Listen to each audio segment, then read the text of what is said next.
not recommended for persons under the age of 12.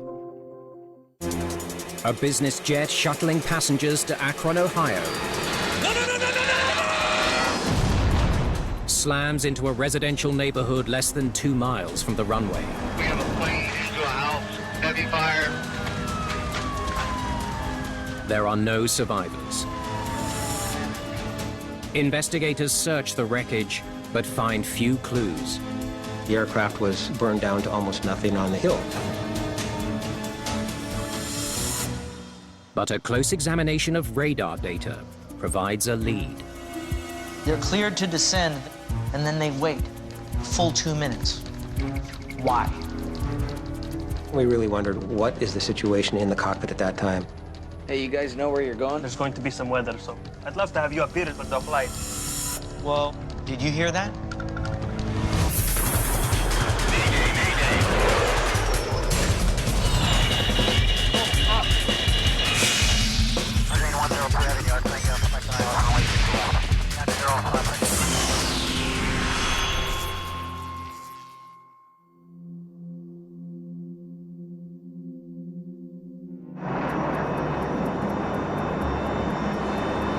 Execuflight 1526 is climbing towards cruising altitude over the U.S. Midwest. Let's keep climbing with 1,500 feet per minute. Roger.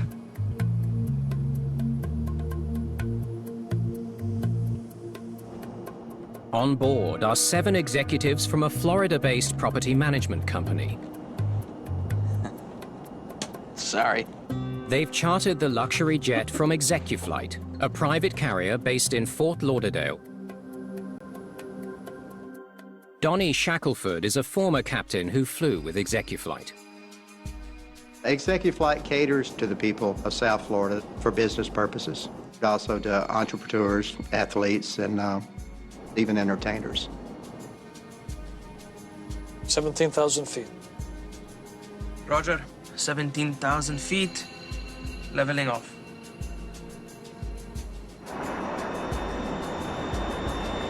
Execuflight 1526 is flying a short 35-minute flight northeast from Dayton to Akron, Ohio. First Officer Renato Marchese is the pilot flying the twin-engine Hawker 700. He's logged more than 4,000 hours flying various private jets. Captain Oscar Chavez is originally from Colombia and has logged over 6,000 hours flying private jets and cargo planes. The captain had flown with me as a first officer. He was a good pilot. Oscar and Renato both seemed to enjoy flying a great deal. It was a passion for both of them. Hey guys, we've just reached our cruising altitude. You know the drill. We'll be landing in Akron in half an hour. Anyone else want a drink? The Hawker 700 passenger experience was more than comfortable. They had a good galley, had plenty of headroom. The interiors were updated. It was a very nice airplane. Cheers.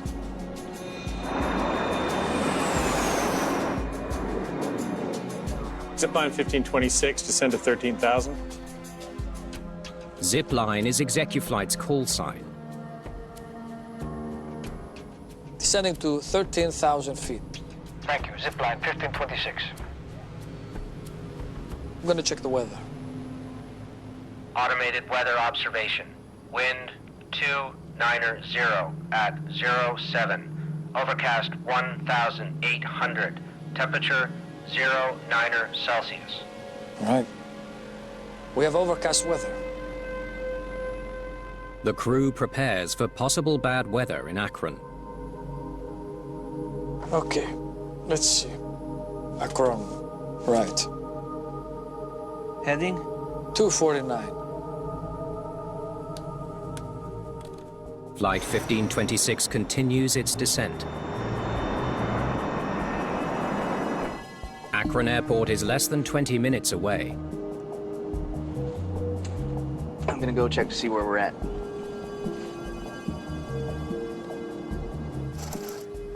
Hey, you guys know where you're going? You bet. Look, it says right here on the chart. I'd love to have you up here the whole time, but there's going to be some weather, so we can't be distracted. It's not like the airlines where you have a closed door. There's an open door. I mean, they can walk up to the cockpit and ask questions.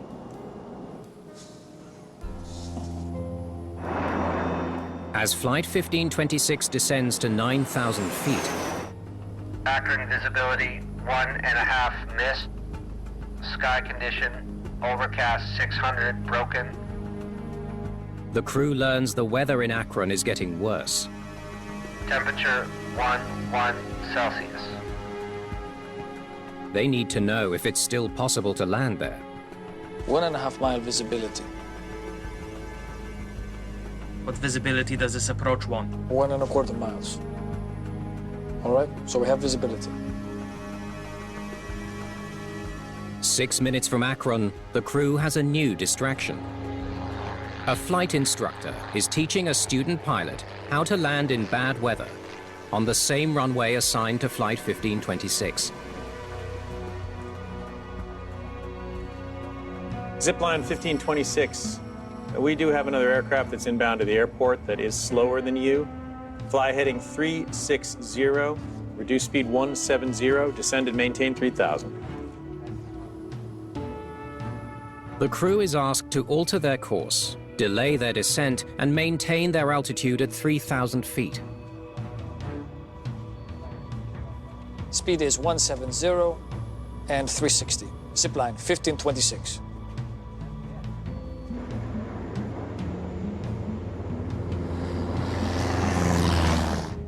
Zipline 1526, the Piper is on the ground. You are cleared for localizer 25 approach. Cleared for localizer 25. Thank you. Zipline 1526.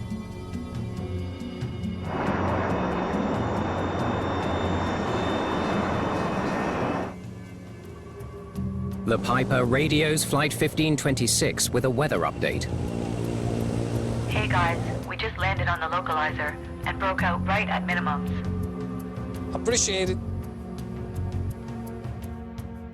They said we broke out right at minimums, which means you're at the minimum visibility necessary for the approach.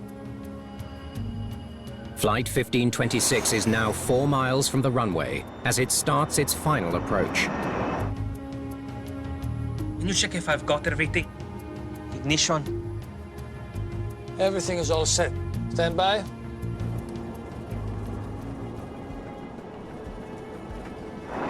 2.5 miles from the airport, the pilots are still searching for the runway.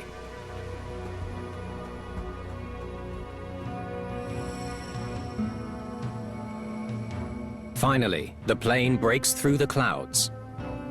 Ground. Keep going.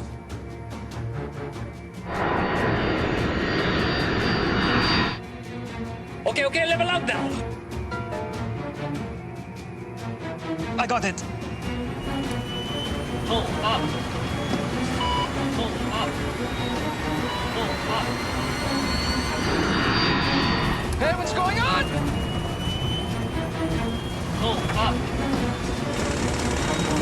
Pull up.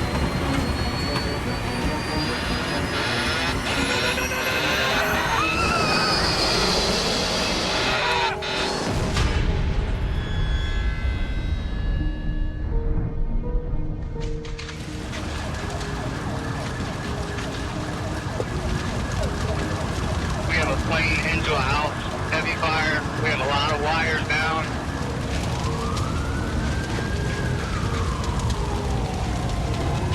ExecuFlight 1526 has crashed into a 2-story residential building.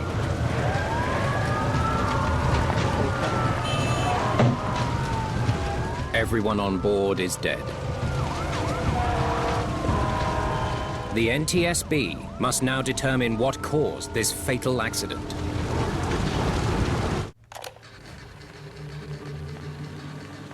Hitler wanted power and nothing but power for Adolf Hitler. From his deepest obsessions to closest relationships, we take an unflinching look at the life of Adolf Hitler. We laugh very much together here. He liked to laugh. He radiated power. He loves only Hitler, nothing else. New series, Hitler, The Lost Tapes of the Third Reich, on National Geographic. Za mališane ne postoji ništa lepše od slobodne i neometene igre. A uz to se najlepše slažu Kinder Milk šnite, hladni mlečni krem i ukusni med između dva mekana sloja. Kinder Milk šnite, neodoljive mekane i još više.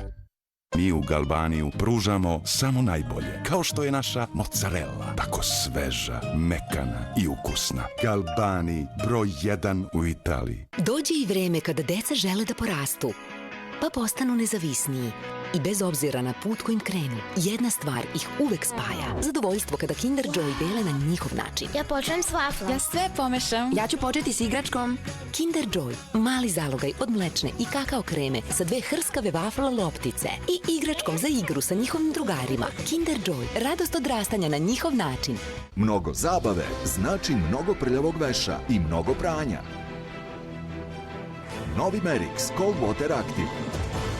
Efikasan čak i u hladnoj vodi. Za čist veš i uštedu električne energije do 70%. Isprobajte odmah novi Merix. Ko mnogo pere, Merix izabere. Držati van domašaja dece. Head and Shoulders? Nisam znao da imaš perut. Nemam je. Imaš li novac? Da, imam tvoj novac. Head and Shoulders? Nisam znao da imaš perut. Nemam je.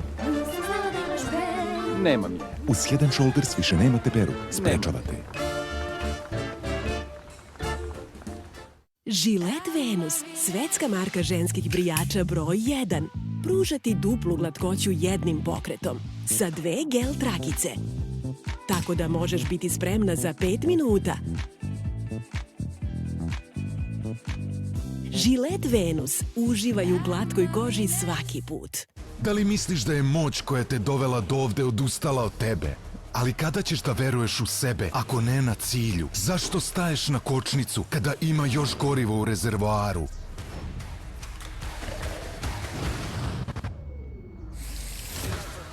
Zato što je moć koja te dovela do ovde još uvek u tebi. Sve što ti treba je jedna mala iskra da kreneš pakleno jako. Hell Energy gives you power like hell. Svakog meseca snizili smo više od 3000 proizvoda kozmetike i sredstava za vas, vaše dete i vaš dom. Sniženje do 50% na karoten. Sniženje do 40% na Nivea Sun. Sniženje do 30% na Nivea proizvode za negu tela. U Ideji, i Rodi i Idea online prodavnici.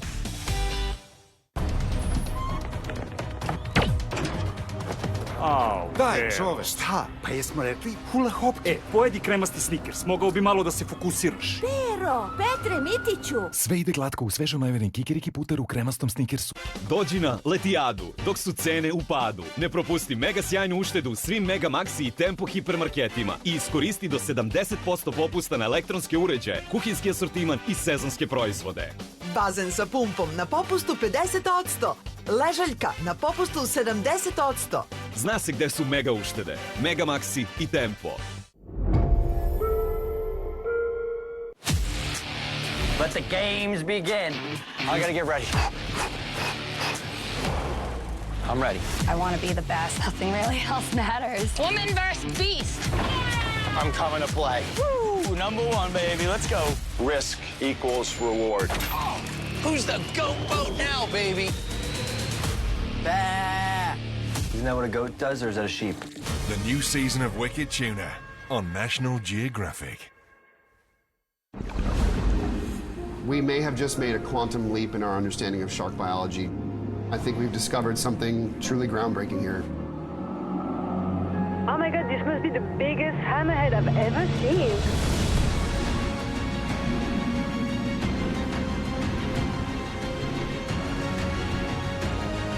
Sharks, as those top predators, maintain the balance.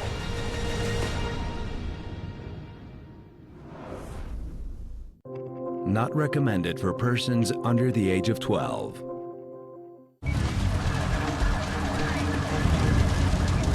Execuflight 1526 plunged into a residential neighborhood in Akron, Ohio.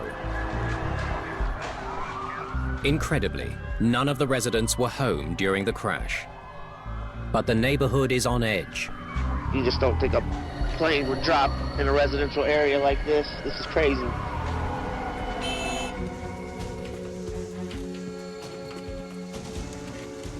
Yeah, it looks like the left wing hit first.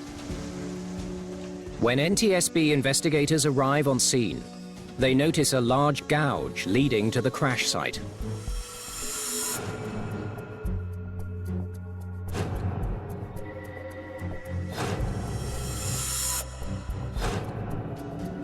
One of the first things I noticed as I was walking up was a large gouge in the front yard in front of one of the townhomes. It obviously told me that there was a control problem with this airplane on the approach.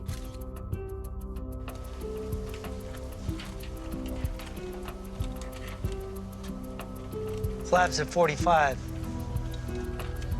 Investigators closely examined the wreckage to determine how the plane was configured. One of the things that we did learn very early on was that flaps were at a 45-degree or full configuration for this landing. We knew they were trying to land. So, they're configured to land, and then they crash less than 2 miles from the runway. Why? Let's take a look at the engines.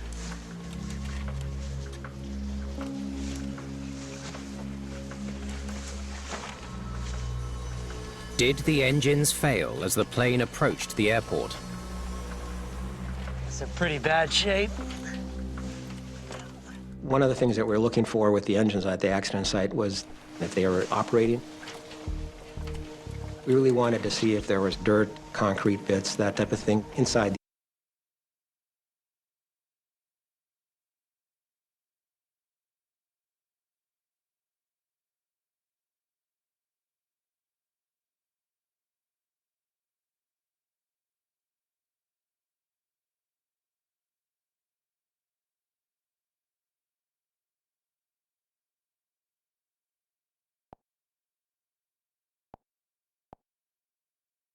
We get into our wetsuits while Chris's team anchors a second ship and lowers what's called site. No mayday call. Nothing unusual. Oh, well, they were delayed by a piper that was ahead of them. I instructed them to change heading, reduce speed, and maintain 3,000 until cleared, which I did at 14:49:22 when they were 5 miles out. Zipline 1526, the Piper is on the ground. You are cleared for localizer 25 approach. The Piper didn't affect their landing. The Piper was on the ground when the business jet was still about 5 miles from the airport. Ample distance for a safe landing.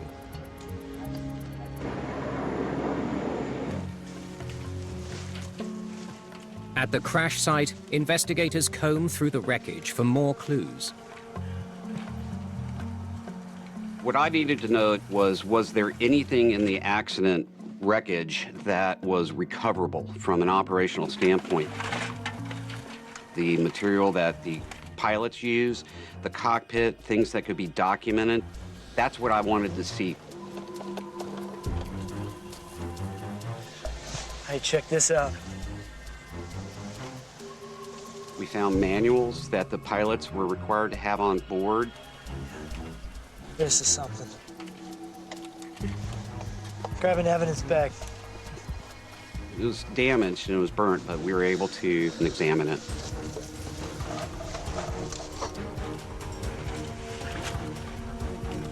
Investigators then make their most significant discoveries so far.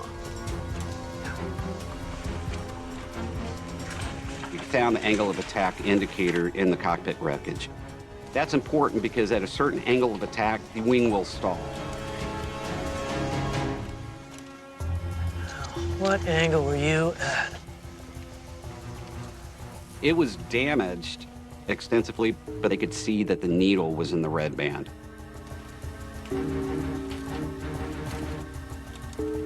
The and the angle of attack indicates it's in the red, you're stalled. In other words, this wing was no longer flying. It's as simple as that.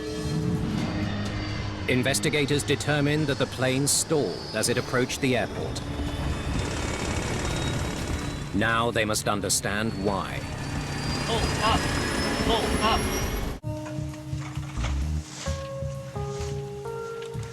It's great. Get that to Washington. The cockpit voice recorder from ExecuFlight 1526 is recovered and sent to NTSB headquarters for analysis.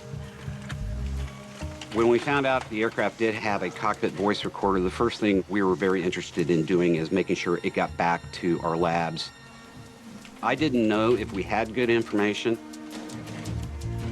The CVR is doubly important in this case, since the Hawker 700 wasn't equipped with a flight data recorder.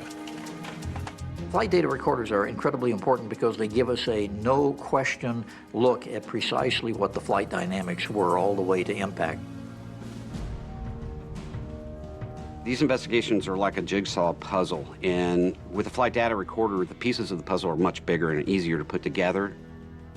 By not having a flight data recorder, it didn't give us a whole lot of information early on in the investigation. While investigators wait for the voice recording, they work with what they have, the documents found in the cockpit wreckage. The weight and balance. Well, you look at that. We found that the weight and balance didn't account for the auxiliary power unit. It's a little jet engine in the back that helps power the aircraft when it's on the ground. So, they had no APU. The team wonders how this compares to what they discovered at the crash site. Hello, APU. We saw that the APU was on board because we found it in the wreckage. Looks like they were carrying more weight than they thought. Investigators believe they've found an error in the plane's documented weight and balance. Were they too heavy? I wonder how much this plane truly weighed. The pilots made their calculations without accounting for an APU, but there clearly was one on board. We certainly had a concern about whether or not the airplane was within its weight and balance.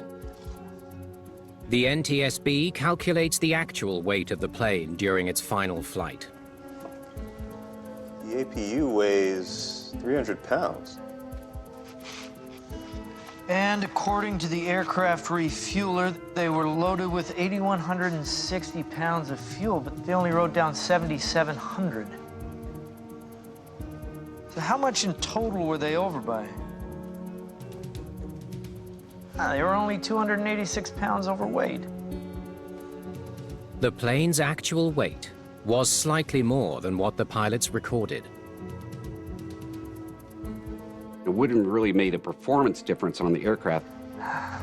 The weight of the APU and the additional fuel was not enough to affect the balance of the airplane. But it did tell us that this crew and this company wasn't following their procedures appropriately. Somebody wasn't watching what they were supposed to be doing. Investigators need to look elsewhere to explain why Flight 1526 stalled. We knew that there was not a flight data recorder on this airplane. So that's frustrating because we don't have the precise details about the airspeed, the altitude, and the attitude of the aircraft. To solve the case, the NTSB begins compiling what data they do have. The radar data from air traffic control. Show me what you got so far.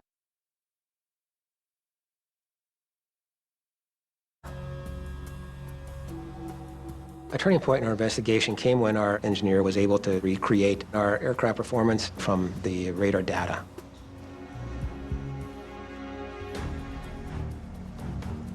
Okay. They're 150 knots, 4 minutes before the crash.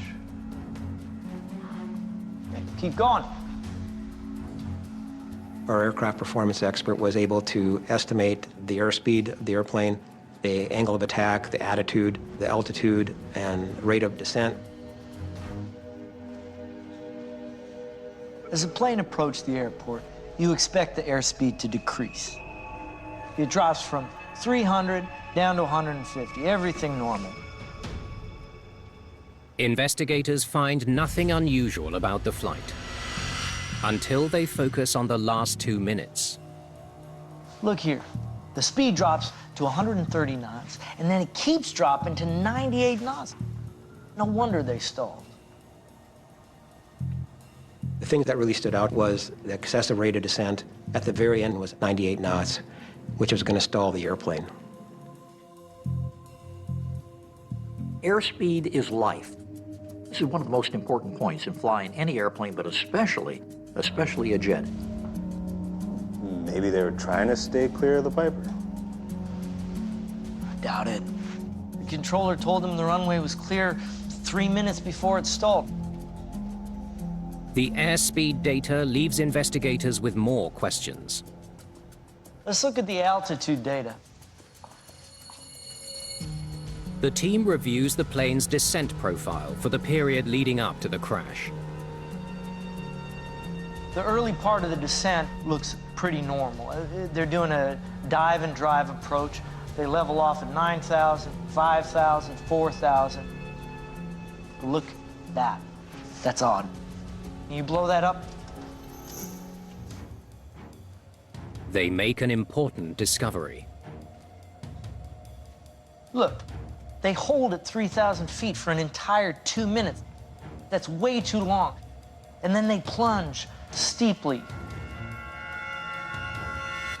Bring up the final approach they were supposed to take.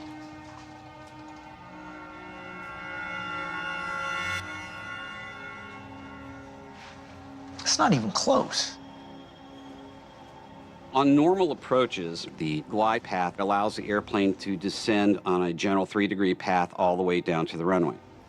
It looks like they started their final approach too late. And then have to race to catch up. The data shows that after delaying their approach, the pilots descended very steeply and at twice the normal rate. Once they started diving the airplane down to 2,000 feet a minute to get to that lower altitude, that approach was unstable. And at that point in time, they should have executed a go-around. The controller told us they acknowledged his instruction to descend. Zipline 1526, the Piper is on the ground. You are cleared for localizer 25 approach. Cleared for localizer 25. Thank you. They're cleared to descend, and then they wait. Full 2 minutes. Why? We really wondered, what is the situation in the cockpit at that time?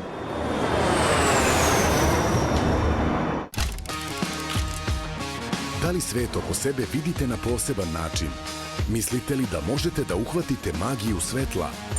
Učestvujte u nekoj od 4 kategorije National Geographic fotokonkursa. I vaša fotografija se može naći na stranicama National Geographic magazina, a najbolji od najboljih će osvojiti fotoekspediciju u Istanbul. Probudite istraživača u sebi i uključite se u takmičenje.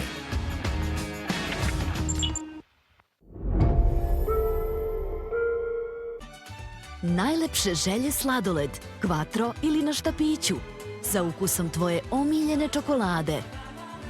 Punim srcem za najlepše leto. Momenti kao ovaj. Kada imaš 0 obaveza. 0 sastanaka. A sada i 0 briga. Jer svi telefoni u Jetelu imaju 3. godinu garancije. Zapamti ovo. Jetel. Tražiš super ponudu? Tu je!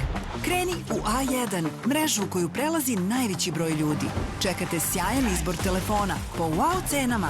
Izaberi Xiaomi Redmi Note 12 Pro 5G, Samsung Galaxy A14 ili Motorola Moto G72.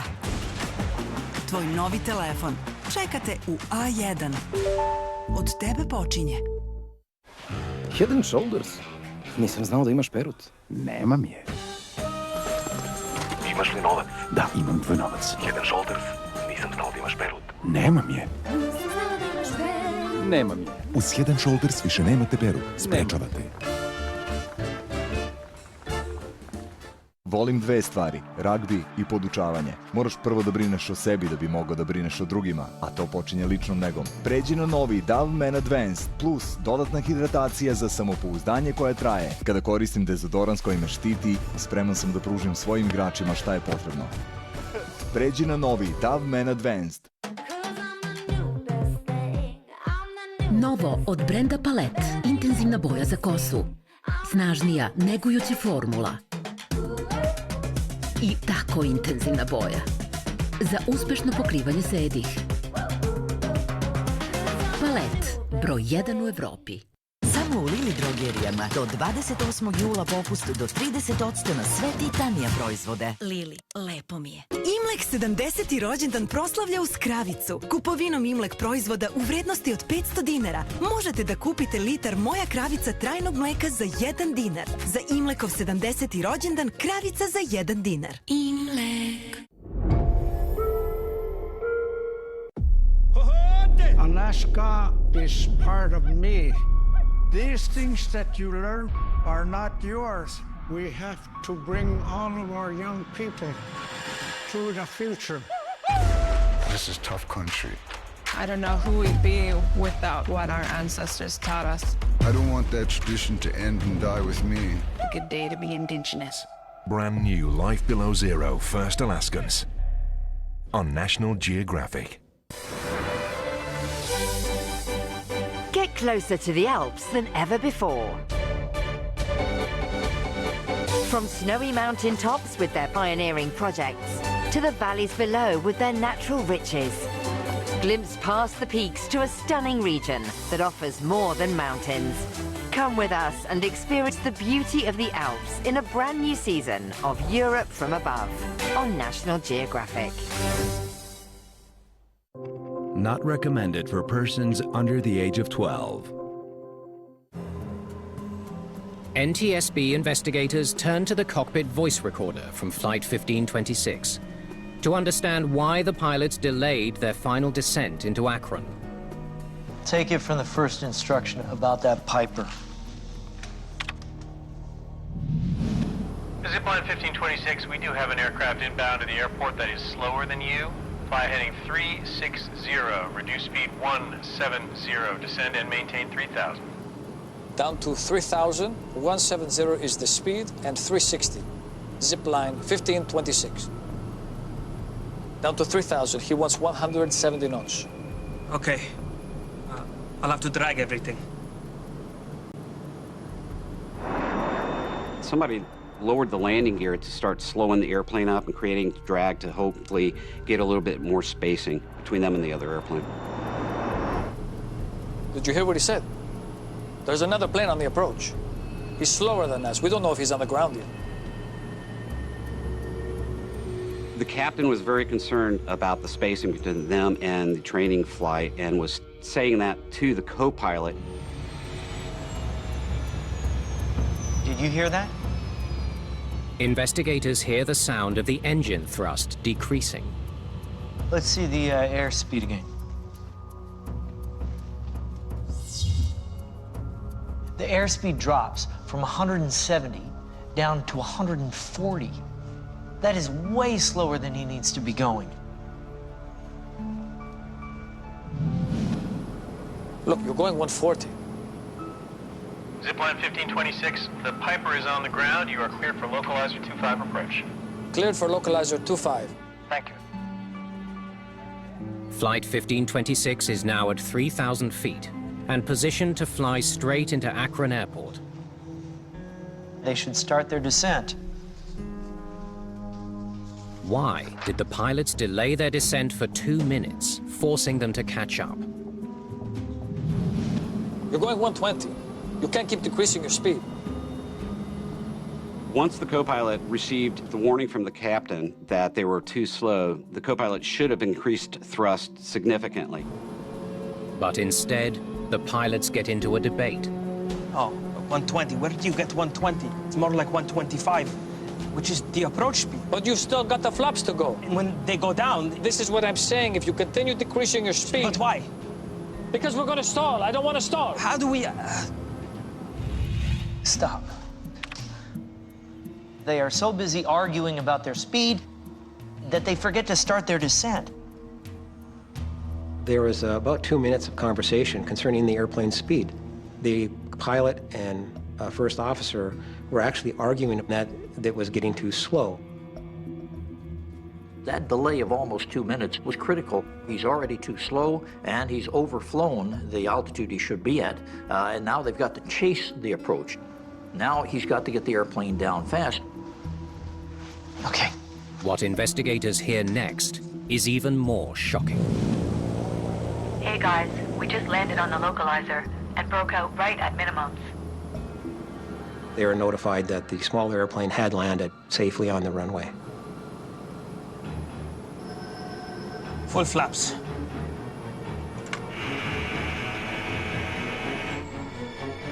Stop. Full flaps at that speed? What was he thinking? Bring up the altitude graph again.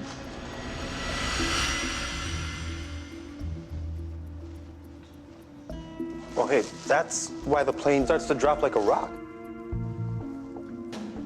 The team finally understands why Flight 1526 ended up in a 2,000 feet per minute descent, twice the recommended rate.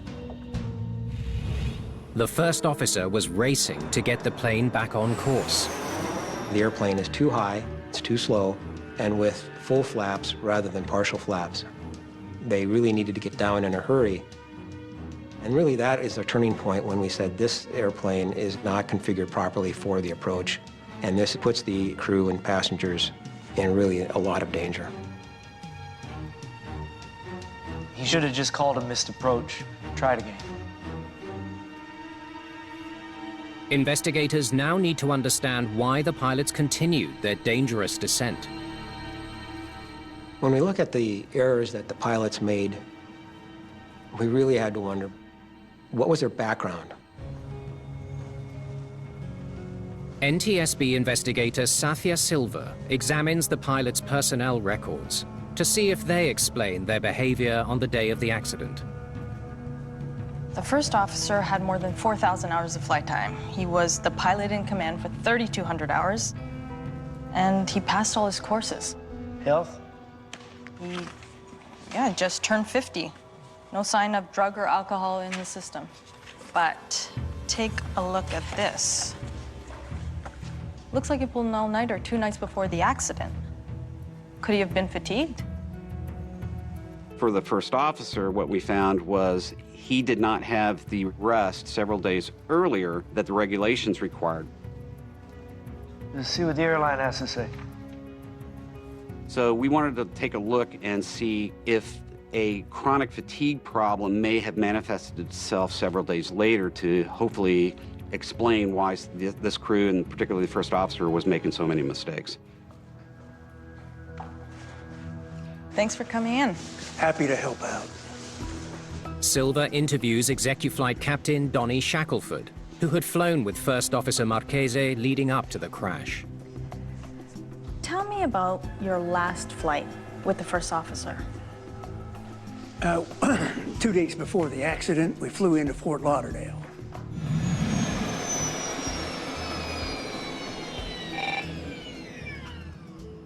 They want me to fly to Mexico overnight. Like now. That would be fine to go, considering the duty time issue, as long as they remained overnight in Mexico. So, did he sleep overnight in Mexico? Nope, came right back to Fort Lauderdale. I talked to him the night before the crash. He told me that he was worn out from the other trip. Even though he was legal as far as the number of hours between, he was not rested. He should not have been on that flight. The fact that the first officer had to fly an overnight flight and not sleep when his body wanted to sleep resulted in circadian disruption. We know that human beings have limits. If you're not getting the appropriate sleep over time, your attitude can go to heck in a handbasket, and that can crash airplanes. Because the first officer did have the required amount of sleep the night before the crash, investigators can't definitively point to sleep deprivation as the cause of their poor decision-making. There's something about the flight that still troubles Silva. How often would the first officer be the pilot flying? Only if there were no paying passengers. Why? Company policy. The company did have a procedure to enable first officers to get experience flying the aircraft, and those were in empty legs where passengers weren't on board. Renato should not have been flying. It should have been Oscar. Silva discovers that the captain violated standard operating procedures. What we don't know, and what is a little confusing, is why in this case, when you had passengers in the back, you had weather that was going to be a factor and an approach that was going to be relatively challenging, why this captain decided to allow his first officer to fly. Europe from Above is bringing you closer to a brand new season. We're getting closer now. Closer to engineering marvels, rich traditions, and hidden gems.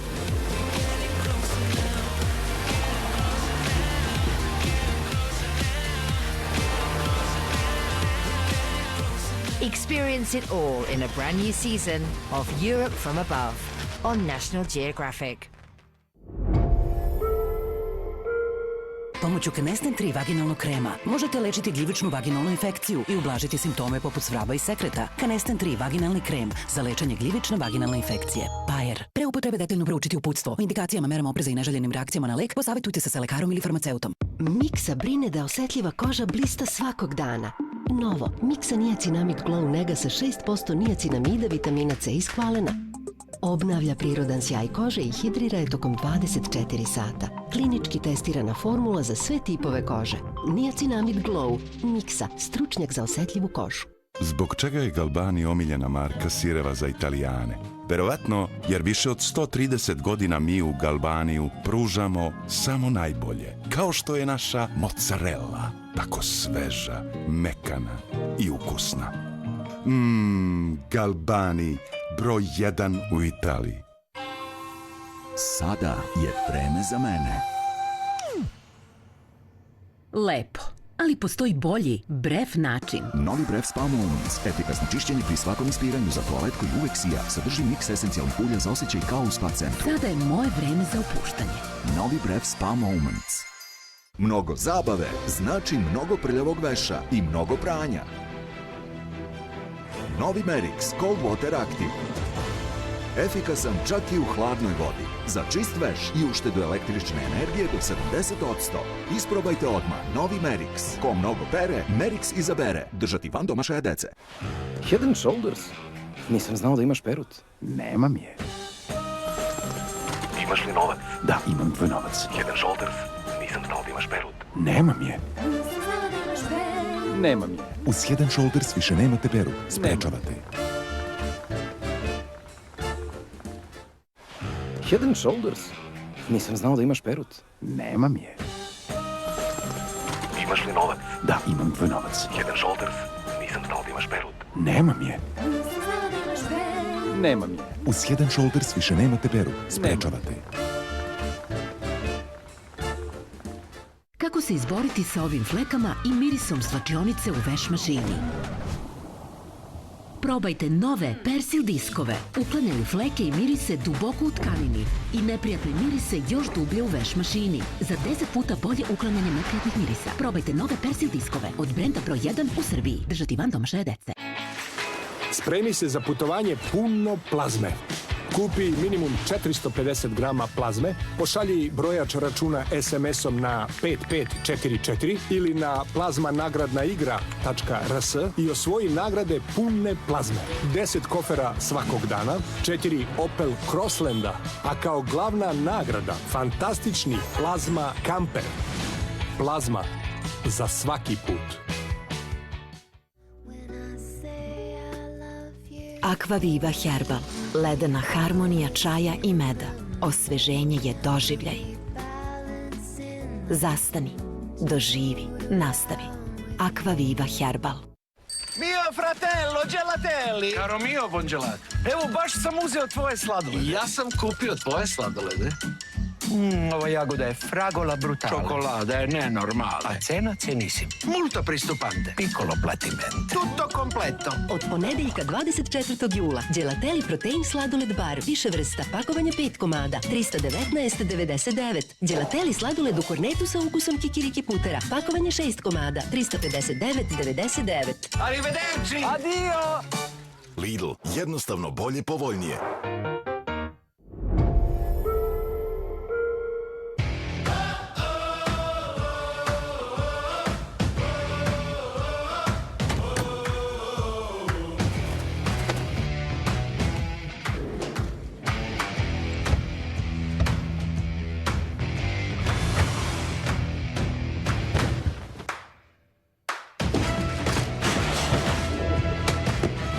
Balthazar. New season premieres on the 31st of July at 10 p.m. on Fox Crime. Mike Davidson invites us in front of our TVs to show how outstanding professionals repair the most complex machines on Earth. Here we go. Despite enormous pressure and risk, where a minimal mistake can cost a lot, engineers will do everything it takes to make these machines function flawlessly. I just love it. Impossible Repairs premieres this Friday at 10 p.m. on National Geographic.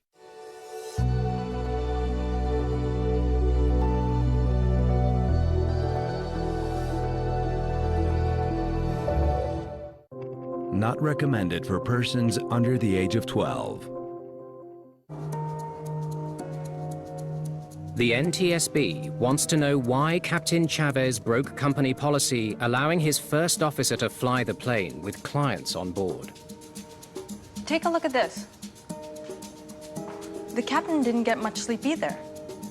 He got a full night's sleep before the crash, but he didn't get a full 8 hours for 4 nights before that.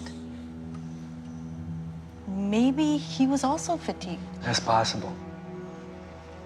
As we looked further back into his records, it looks like the days prior, he actually only averaged about 6 hours of sleep.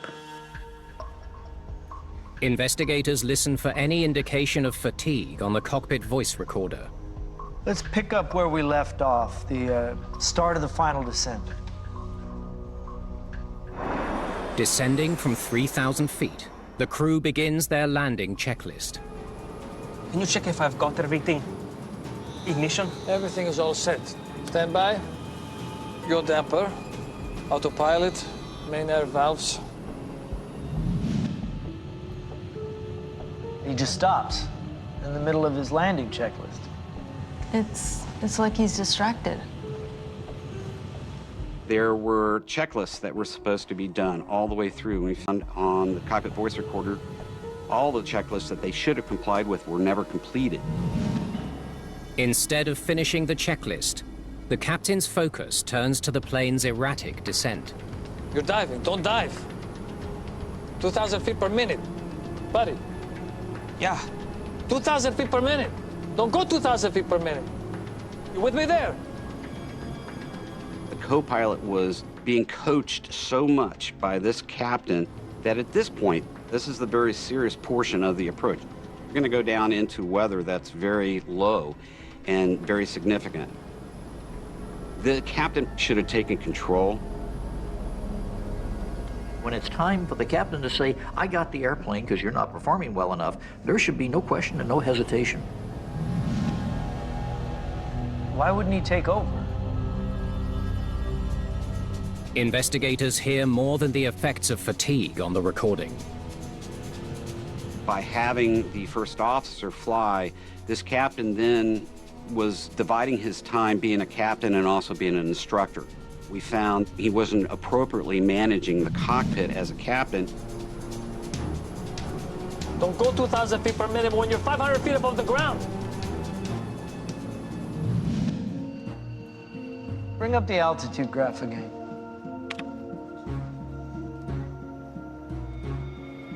They're less than 500 feet off the ground.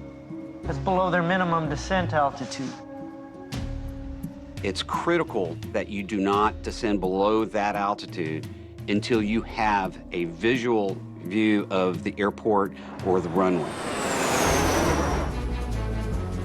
But they continue to descend. Ground. Oh, now he can see the ground, but not the runway. They're coming down from 3,000 feet, and they've got to get to the minimum descent altitude, which is only 500 feet above the ground. There's not much room to work with here if you screw this up. Keep going.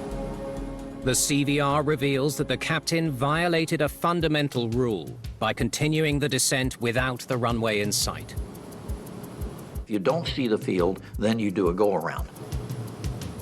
Because the pilots were still looking for the airport while descending below minimum altitude, neither of them noticed their decaying airspeed. Okay, level up now. Got it. Oh. Pull up. Pull up. They've been too slow for the last little while, and they don't recognize, even with a stick shaker banging away, that they are in an aerodynamic stall. Pull up. Pull up. That doomed them. They weren't able to recover from the stall.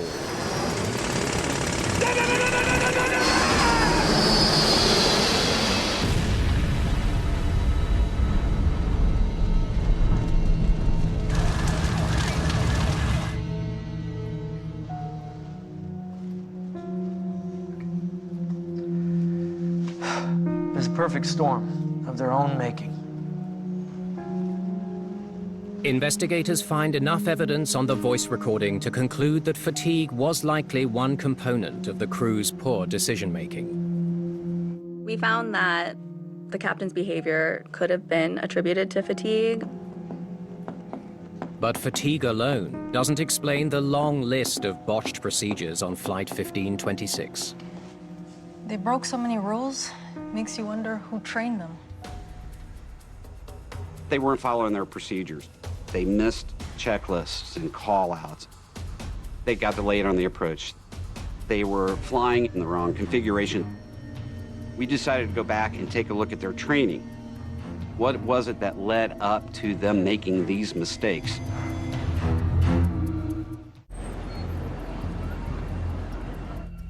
The NTSB orders up the employment and training records of the crew of Flight 1526 for the last 5 years. You're not gonna believe this. They are shocked by what they find. The captain's termination notice says that he was fired from his last job. Investigators learned that the captain was dismissed because he failed to show up for training. Get this. The first officer was terminated because his performance was below standard. The first officer was let go because he struggled during flight training. Both these guys had training issues and were fired because of them. And Executive Flight knew about it. The captain's prior employment was suspect in terms of why was he dismissed. The first officer's hiring in this particular case smacks of just warm body hiring, having somebody with a 98-degree temperature put in the right seat and say we've got a co-pilot because he's licensed. So, why did Executive Flight hire these guys? We start to wonder, did the company know about these deficiencies? If they did they address them? Okay, thanks again. Bye. I just got off the phone with the president. He said he knew about their history, but hired them anyway. The president of Executive Flight stated that he had hired the captain because of his extensive experience in the Hawker aircraft, as well as flights that he had personally taken with the captain prior to his employment. The first officer was hired based on a recommendation from another pilot, as well as one flight that he had taken with him personally. He said they didn't contact their previous employers. It is very, very important in hiring a pilot to do what the law says, do what the regulations say, contact the previous employers, and have an opportunity to know if this individual has some bad habits that you certainly don't want in your operation. Executive Flight did give them CRM training. Basically, cockpit resource management training is teaching pilots to work as a team and using all their available tools together so they are operating as one. But when the investigators examine the airline's CRM training program, they are underwhelmed. Not much of a training manual.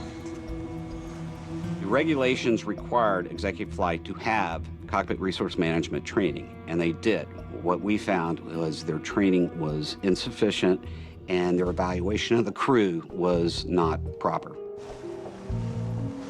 This was an accident waiting to happen.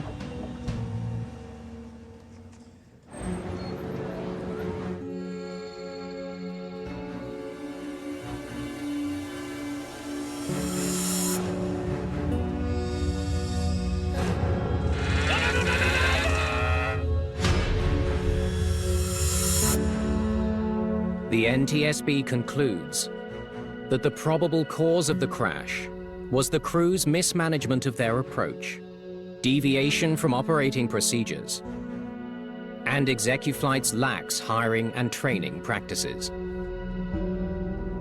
We determined that ExecuFlight did not enforce and did not make sure that the pilots were following standard operating procedures. In their report, the NTSB makes several recommendations for private operators like ExecuFlight. They include better training for pilots on non-precision approaches like the one into Akron, and the installation of flight data recorders that could also be used to monitor the progress of their flights. The NTSB recommendations really comes down to what kind of scrutiny you have on your pilots. Do you know what's going on in your cockpit? Do you know what your pilots are doing? Standard operating procedures, these are incredibly important. It's like we say airspeed is life. Well, adherence to standard operating procedures is life. And if you begin to remove that structure, you go back in time and you lose the benefit of all the lessons that we have paid so dearly for in the past by crashes.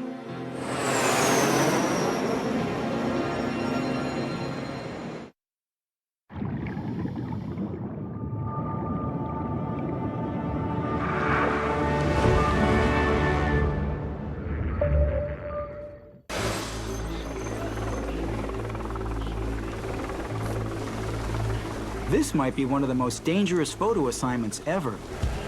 Nat Geo photographer Mark Thiessen has come to Niana Ridge near Fairbanks, Alaska to take pictures of a forest fire. But he's not just shooting from the sidelines. He's going to set up his cameras and let the fire run right over them. He hopes to have the first images taken from within a raging forest fire. But first he has to find a way to make his cameras fireproof. The answer? This firebox.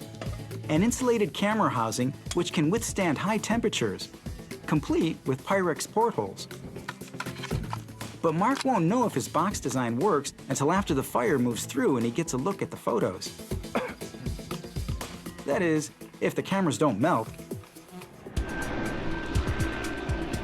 But first he needs a fire.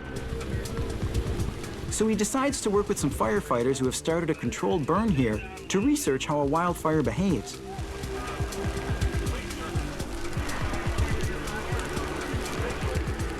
You can make a fire, but to really make a good, rich fire, you need a lot of help from Mother Nature.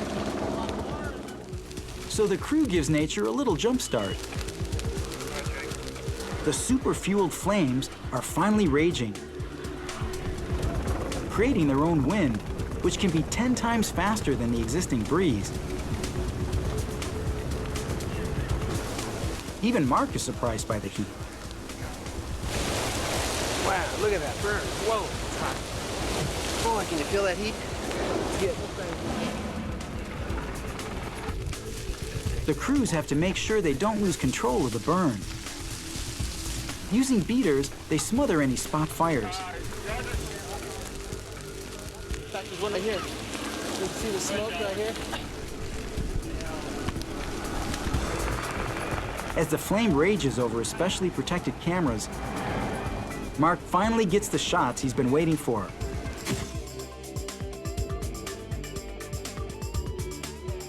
Incredible images taken within a forest fire.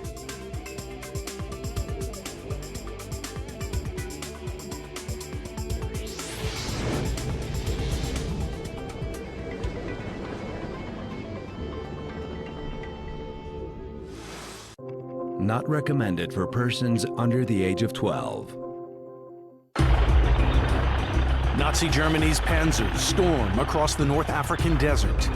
Well, you certainly don't have to look very hard to see signs of the battle that raged here.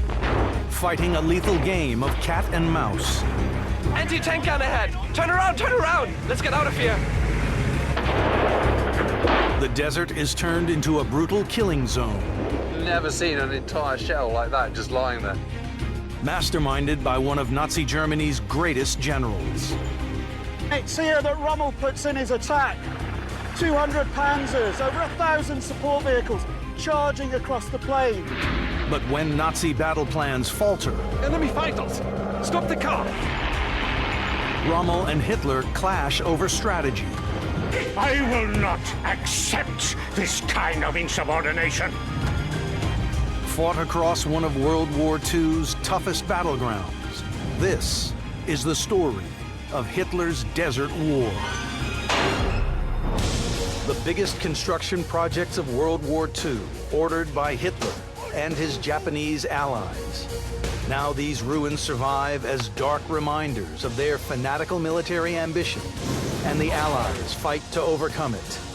These are the secrets of the Nazi megastructures.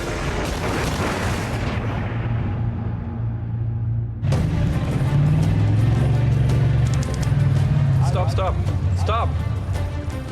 19-year-old gunner Otto Henning is returning from a reconnaissance mission with Rommel's Africa Corps. All clear. Time to eat. Otto's armored patrol unit is an advance guard, often scouting behind enemy lines under constant threat of attack.